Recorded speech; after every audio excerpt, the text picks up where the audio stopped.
You know, I am so livid right now. I am furious. I have spent over 3 decades in a system that I believe in. I'm a believer. But today, I am no longer a believer. What you've got is a weaponized Department of Justice, Department of FBI, and CIA. We saw it from the time he came down that escalator. They started with the Russia collusion hoax, and we know that Hillary Clinton made it up. She even told a president, the Durham report. She told Biden and she told Obama she was going to do it to get rid of her email scandal. So what did they do? The FBI lied. They went to a FISA court judge. They lied 3 more times. They needed to get this guy. And then they violated the Fourth Amendment rights of one American and spied on a presidential candidate. And we now know it was all a hoax started by Hillary Clinton. But that wasn't enough. Then what we had is the FBI telling social media, you can expect that there's going to be Russian disinformation in the form of a Hunter Biden laptop.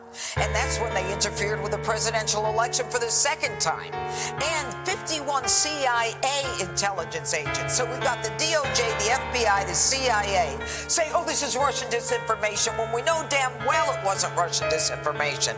And now what you've got is a loser prosecutor, Jack Smith, who's been slapped down by the United States Supreme Court in one of his prosecutions that if I were a lawyer, I would give up my law license. I'd be so embarrassed hiding under a rock.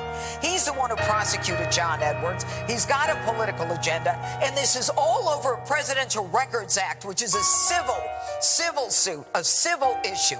And so what they do is they put out this narrative indictment. Oh, this is a story of wrongdoing, national defense, and let's put in espionage. We can kind of tie it into the Russian collusion. So people will say, oh, it could have been the Russians. This is nonsense. And I want to know, how many documents were altered? How many documents were destroyed? Zero. But who destroyed 33,000 documents that she lied about over and over again? Hillary Clinton. She destroyed them. That was tampering with evidence. That was obstruction of justice. And did the DOJ, the FBI care? They didn't give a damn. But now they care. What are they so afraid of? Let him run for office. And if he loses, then that's the end of it. I hate a country that is akin to a third world country. This is a banana republic. When you indict one guy running for president and the guy who's doing it is some old geezer who says, you know what? I don't know anything about it. The day, by the way, the day that we finally get under threat of contempt of the head of the FBI, we finally get a 1023 from a credible FBI source, credible, $200,000 worth of credibility the FBI paid him, saying Joe took $5 million, Hunter took $5 million from Ukraine. And I'm not done yet. I'll tell you something else. This whole thing with Ukraine, why the heck is everybody going to Ukraine? Why do we put billions and billions and billions of dollars into Ukraine? What the heck is going on over there? Randy Weingarten going to check out education. And Joe Biden goes over there in January of 2018, and he says, if you don't get the prosecutor off that company where my son makes $80,000 a month, and if you don't get rid of him, I'm not going to give you the $1 billion that the United States promised you.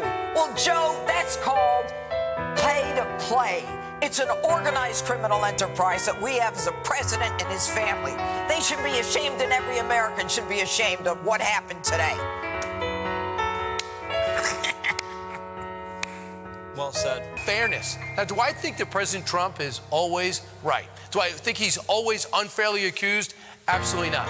And does it mean a payment for an alleged affair and arguments over classified documents causing global shockwaves and possibly jail time is actually indicative of the seriousness of all this? No.